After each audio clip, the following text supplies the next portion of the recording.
नमस्कार, तारात्रा boys YouTube channel के अंदर आप सभी का एक बार फिर से बहुत बहुत स्वागत है। और आप हमारे चैनल पर नए हैं तो चैनल को सब्सक्राइब ज़रूर करें। वही दोस्तों, पिछले 20 दिनों से लगातार चल रहे किसान आंदोलन को लेकर गृह मंत्री अमित शाह और सुप्रीम कोर्ट ने भी बड़ा आदेश दे दिया, जिसके बाद किसानों से जुड़ी हुई बड़ी अपडेट आ रही है। इस आंदोलन को ख़त्म करने का ऐलान हुआ है, जिसके बाद कृषि कानून मंत्री नरेंद्र सिंह तोमर ने बड़ा बयान देते हुए कहा कि कृषि कानून बिल के तहत अगर किसान आंदोलन खत्म कर देते हैं और दिल्ली और सिंधु बॉर्डर से हट जाते हैं तो उनकी वार्तालाप करने को सरकार तैयार है, अन्यथा उनके खिलाफ बड़ा एक्शन लिया जाएगा। जिसके बाद में जो सुबह के समय बड़े वीडियो और लाइव कवरेज सामने आ रही है, जिसके मुताबिक सिंधु और दिल्ली बॉर्डर से किसान हट चुके हैं और लगातार सड़कें खाली होने के वीडियोज भी सामने आ रहे हैं। जिसके बाद कृषि मंत्री नरेंद्र सिंह तोमर ने बयान देने के बाद में खुलकर वो सामने आ गए। दूसरी ओर सुप्रीम कोर्ट ने आज किसान आंदोलन को लेकर अंतिम फैसला और अंतिम मोहर लगाने पर बड़ा फैसला लिया जाएगा, जिसके बाद में किसान पूरी तरह से हिल भी सकते हैं और सरकार के पक्ष में भी फैसला आ सकता है। अन्यथा लगातार पिछले 20 दिनों से जो लोग आंदोलन कर रहे थे, इस बीच में केजरीवाल को भी नज़रबंद किया गया था केंद्र सरकार के द्वारा, लेकिन किसान हटने का नाम भी नहीं ले रहे थे। लेकिन जो आज बड़ा खबर आई है सामने कि किसान आंदोलन खत्म करने का कृषि संगठनों ने ऐलान किया है, क्योंकि अभी फिलहाल जो 17 तारीख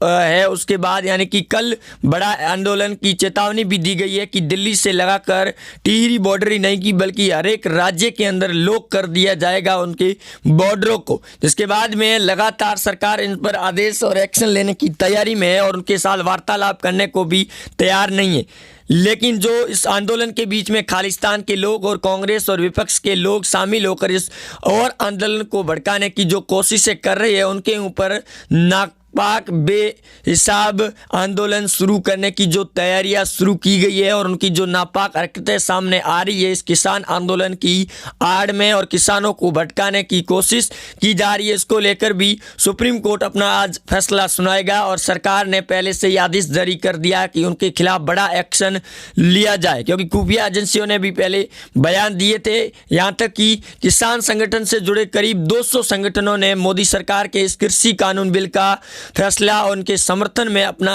बयान भी दिया है और उन्होंने समर्थन भी किया। जिसके बाद में कृषि कानून मंत्री नरेंद्र सिंह तोमर ने भी इस बयान को जाहिर करते हुए कहा कि जो लोग आंदोलन पर उतरे हुए हैं वो भी इस बात को समझे कि ये कानून बिल उनके खिलाफ में नहीं बल्कि उनके समर्थन में लिया गया। लेकिन किसान इस बात को मानने को तैयार नहीं है। अब तक किसानों के अंदर कई बड़े जो भयंकर खबरें भी सामने आ चुकी है और करीब 30 से 22 जनों की इसके अंदर बड़ा आंदोलन और बड़ी होने की खबर अनहोनी भी सामने आई है इनके जुड़े हुए लोगों के साथ में। लेकिन किसान आंदोलन के साथ साथ बढ़ रही इस सर्दी के बाद में किसानों के स्वास्थ्य पर भी लगातार प्रभाव पड़ रहा है और अब आंदोलन खत्म करने का संगठन की ओर बढ़ रही है। दूसरी ओर विपक्ष की पार्टी का ये दावा किया जा रहा है कि मोदी ने उनके खिलाफ बड़ा सल रचा है। लेकिन मोदी के आने के बाद में जिस प्रकार से दोस्तों जो विपक्ष की पार्टियों की वाट लगी है, क्योंकि अभी हैदराबाद के चुनाव में भी असदुद्दीन ओवैसी को बौखलाई हुई नजर आ रही है और दूसरी ओर पश्चिमी बंगाल की ममता बनर्जी भी पूरी तरह से हिल चुकी है और कृषि कानून बिल पर भी अब एक और हिलाने वाला फैसला तैयार कर दिया है सरकार ने कि किसान आंदोलन के तहत पीएम मोदी ने दोस्तों पिछली बार जब लाइव आए थे किसान आंदोलन को लेकर, उस समय भी उन्होंने साफ तौर पर जाहिर कर दिया था कि कृषि कानून बिल को वापस नहीं लिया जाएगा। लेकिन अरविंद केजरीवाल ने समर्थन देते हुए कहा था कि वो भी अब संगठन के साथ समर्थन करेंगे इस किसान आंदोलन के विरोध में, जिसके बाद में उनको उठा करके सीधा नज़रबंद कर लिया गया था और उनकी भी एकड़ी निकाल कर रख दी थी। और अभी भी ऐसा ही कुछ देखने को मिल रहा है सामने, लगातार आंदोलन खत्म करने का ऐलान जारी हो चुका है। दूसरी ओर महाराष्ट्र के अंदर भी राजनीतिक सियासी सरगर्मियों के बाद में शरद पवार और उद्धव ठाकरे ने भी किसान आंदोलन का समर्थन कर दिया है, जिसके बाद में अब देवेंद्र फडणवीस और भाजपा ने अपना प्लान शुरू कर दिया है। और गृह मंत्री अमित शाह ने पहले भी कहा कि अगर इसके अंदर कुछ भी राजनीतिक पार्टियों के द्वारा दखल अंदाजी की गई तो उनके खिलाफ कड़ा एक्शन लिया जाएगा, क्योंकि पश्चिमी बंगाल के अंदर जेपी नड्डा और ममता बनर्जी की आमने सामने हुई इस राजनीतिक संगठन के बाद बोलचाली के बाद में अब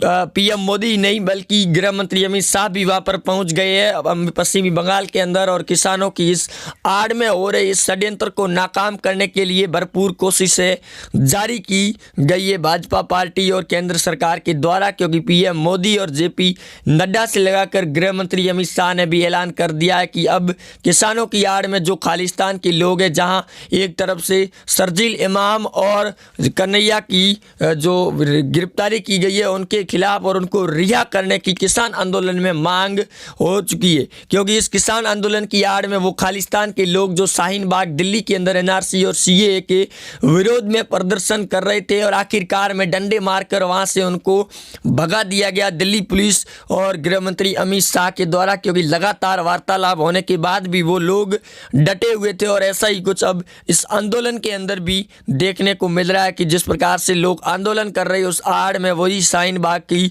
बदबू आनी शुरू हो चुकी है, और लगातार उसके अंदर भी वही लोग दिखाई दे रहे हैं हर बार वीडियो के अंदर, और सामने भी आ रहे हैं कि किसानों के साथ साथ वही लोग शामिल है जो शाहीन बाग के अंदर शामिल थे। दूसरी ओर अब पिज़्ज़ा पार्टी और बर्गर की पार्टियां भी शुरू हो चुकी है किसान आंदोलन के अंदर, जिसके बाद में सरकार ने भी सवाल उठाने खड़े कर दिए कि ये किसान नहीं हो सकते हैं और ये खालिस्तानी लोग हैं जो इस प्रकार की पार्टियां कर रही है किसान आंदोलन के अंदर, क्योंकि किसान आंदोलन के तहत लगातार चल रही लंगरों के बाद में अब महिलाओं ने भी कूच कर ली है इस आंदोलन के अंदर। यहाँ तक कि हरियाणा के अंदर भी महिलाओं ने अपना मार्च संभाल दिया है, और वो भी अब दिल्ली और जयपुर से लगाकर पंजाब के बॉर्डर को भी सीज करने की कूच कर चुकी है, जिसके बाद में पंजाब के सीएम अमरिंदर सिंह ने भी बड़ा फैसला ले लिया है और कड़ी हिदायत दे दी है कि अगर पंजाब के बॉर्डर या फिर उनकी सड़कों को बंद करने की कोशिशें भी की गई तो उनको उठा कर अंदर सेट कर दिया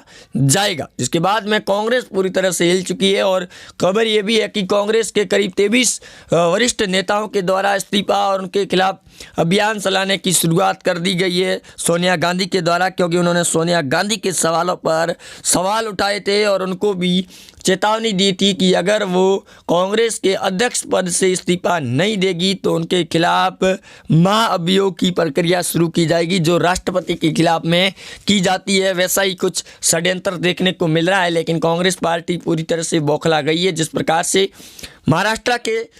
महाविकास आघाड़ी के इस गठबंधन के अंदर भी कुछ ऐसा ही देखने को माहौल मिल रहा है, जो किसानों के संगठन में आए शरद पवार के खिलाफ भी ऑपरेशन शुरू हो चुका है। और उद्धव ठाकरे ने भी बड़ा ऐलान करते हुए पहले भी बयान दिए थे कि जिस प्रकार से किसान आंदोलन कर रही है उसके तहत किसानों की इस बात को सुनना भी चाहिए। लेकिन आपको बता दें कि जब लोकसभा के संसद में ये बिल को पारित किया गया था तो उस समय राजनीतिक संगठनों ने इसका समर्थन किया था, लेकिन जो एनआरसी और सीए के लोग, इस खालिस्तान के लोग हैं, वो अब इस संगठन के अंदर जैसे ही उतरे हैं उसके बाद में लगातार विरोध प्रदर्शन देखने को मिल रहा है, वो भी उग्र प्रदर्शन। और अब भयंकर वीडियो जो सामने आया है उस लाइव टेलीकास्ट के दौरान, जहां टिहरी और सिंधु बॉर्डर और दिल्ली के बॉर्डर सील करने की जो रणनीति बनाई जा रही है उसके बाद में सड़कें खाली हो चुकी है, और लगातार जो वीडियो सामने आ रही है उसके अंदर कांग्रेस के लोगों को बड़ी जलती हुई नज़र आ रही है। असुद्दीन ओवैसी से लगाकर कई बड़े नेता इस खेल की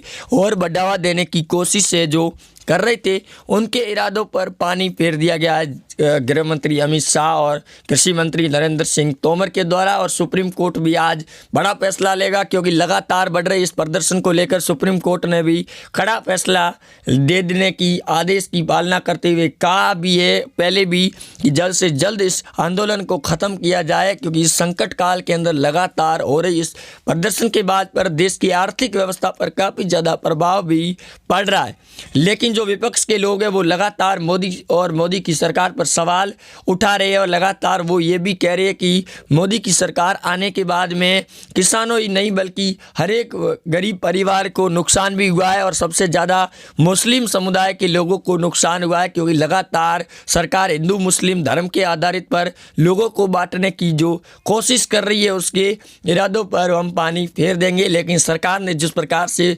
भाईचारा और बंधुसारे की ओर से गृह मंत्री अमित शाह शाह और पीएम मोदी ने जो संदेश दिए हैं उनको लेकर लगातार जो असदुद्दीन ओवैसी एआईएमएमआई पार्टी और उनके नेता है वो लगातार विवादित बयान देते हैं और लोगों को भड़काने की साजिशें भी रचते हैं कि जिस प्रकार से राम मंदिर और बाबरी विध्वंस का जो देखने को मिला था उस मसले के अंदर भी ऐतिहासिक फैसला दिया गया था राम मंदिर अयोध्या के अंदर। उसके बाद में भी ओवैसी और उनके भाई ने कई बड़े विवादित बयान दिए थे। दूसरी ओर मौलानाओं ने भी फतवे भी जारी किए थे, लेकिन हिंदू मुस्लिम भाईचारे के चलते लोगों ने उनकी बात ना सुनकर देश के समर्थन में फैसला लिया और बाबरी मस्जिद और अयोध्या मंदिर का फैसले का सम्मान भी किया था सुप्रीम कोर्ट के आदेश के बाद में। और अब ऐसा ही होगा जब किसान आंदोलन के अंदर जो लोग इसको और भी ज़्यादा प्रोटेस्ट करने की कोशिशें कर रही है उनके नापाक इरादों पर पानी फेरता हुआ नज़र आ रहा है। और सरकार को लेकर भी असमंज स्थिति में है महाराष्ट्र के उद्धव ठाकरे, और इस बार पश्चिमी बंगाल की ममता बनर्जी को पूरी तरह से फटकार लगाकर वहां से उधेड़ कर रख दिया जाएगा, क्योंकि लगातार अब भाजपा पार्टी की नेताओं के साथ में बैठकें शुरू हो चुकी है पश्चिमी बंगाल के अंदर। और इस बार बड़ा उलटफेर देखने को मिलेगा टीएमसी और पश्चिमी बंगाल की ममता बनर्जी की पार्टी के अंदर, क्योंकि जिस प्रकार से जो महाराष्ट्र के उद्धव ठाकरे के खिलाफ भी लोगों ने आंदोलन शुरू कर दिया है और भाजपा पार्टी पहले से ही दावा कर रही है कि उनके खिलाफ ऑपरेशन शुरू हो चुका है और जल्द ही इस ऑपरेशन के तहत उद्धव ठाकरे की कुर्सी की नींव हिलकर रख दी जाएगी। और अब ऐसा ही देखने को मिल रहा है और अब किसान आंदोलन भी ख़त्म होने की कगार पर है। वहीं आप जुड़े रहेंगे हमारे साथ में, चैनल को सब्सक्राइब जरूर करें। मिलते हैं नए अपडेट के साथ, तब तक के लिए दोस्तों जय हिंद, वंदे मातरम, धन्यवाद।